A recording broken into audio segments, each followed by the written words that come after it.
So Apple's keynote for WWDC was today, and the main thing that I want to talk about in this video is watchOS 10, and I'm going to kick my son out of the video. Bye! Say goodbye. Alright, so the first thing we're going to be talking about is widgets. Widgets have came out finally to the Apple Watch, and what do you think about them? They're really cool. I like that it's easy accessible. Yes, so all you have to do is just scroll up on the digital crown and you can actually access a smart stack of widgets. So you can add, you can remove, you can do all this controls to it, and it looks really cool, and it works on all these watch faces that you normally wouldn't have complications on, because there is one of the widgets is a complication widget that holds 3 different complications. And it finally gives you the ability to use watch faces that you may normally not, because they just don't have enough complications on them. They also announced 2 new watch faces, Palette and Snoopy and Woodstock from Peanuts. What do you think about the new watch faces? I liked them. The color changing on the palette was really cool, but I love the Woodstock one. How it has all the animations during like what you're doing, like activity and weather. Yes, so as the weather changes, like if it's raining, apparently on this Snoopy and Woodstock face, it will actually show rain on Snoopy and Woodstock. And they interact with like the hands on the watch, and apparently when you do a workout, somehow they interact with that as well. They looked really cool. They're kind of like comic-y, like just like little dots and everything, like a comic book would be. And then the palette watch face is full screen and it changes colors throughout the day. It looks really awesome, and I think these 2 watch faces were designed for this new widget interface with no complications by default on the watch face itself. Yeah, I love the widget thing. Something they didn't really talk about, but they kind of showed, was the home screen honeycomb look is changing a bit. Like, they didn't show much of it, but the animation did come in a little bit differently, and the icons themselves were larger.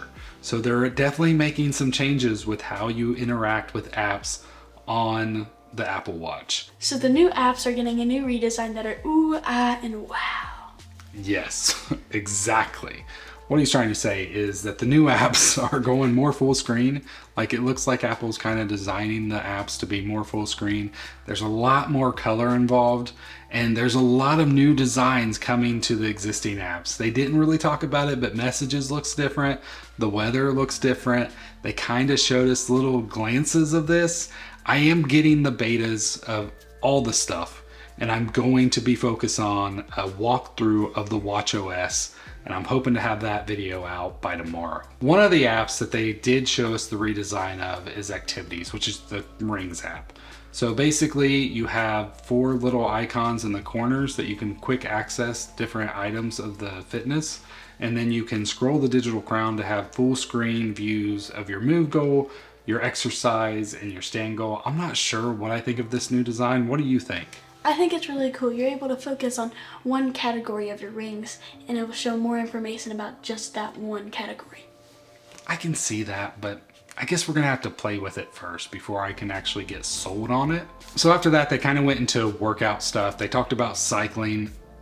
It was cool, but it wasn't really all that much. And then they talked about hiking. Now, one of the cool things about the hiking, those little backtrack markers that you can put, is now it will automatically set one for the last time you had cellular, and then also the last time you can make an SOS call. These seem really cool if you're somebody that likes to hike and you like to go out areas to where you may lose cellular connection. If something happens and you need to get back to a cellular spot, you now know where that location was, which I think is awesome. But I don't hike. Do you hike? No, I do not hike. So we're not hikers, so we'll probably never have to worry about this feature, but it's still cool. Like, it looked cool. And then they also talked about like this thing with kids where it could actually track their outdoor time.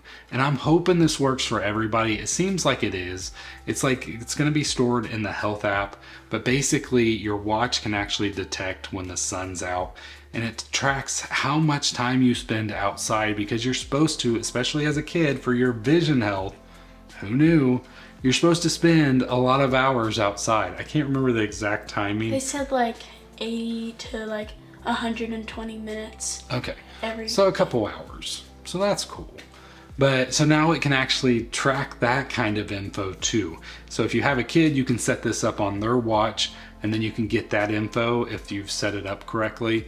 But I'm hoping as an adult, we can kind of see this info as well, just because I just think it'd be cool to have that kind of info to track how much time you spent outside each day. So the total amount of time that they spent on the watch was only 2 minutes. I mean, it was so short compared to everything else, and they really even put other stuff in there, like mental health stuff that's coming to like the mindfulness area of the watch, but it's still got its own iPhone area and all that kind of stuff as well. Here soon, like as soon as they get access to the beta, I'm going to install it and we're going to do a full walkthrough of everything new currently in beta 1.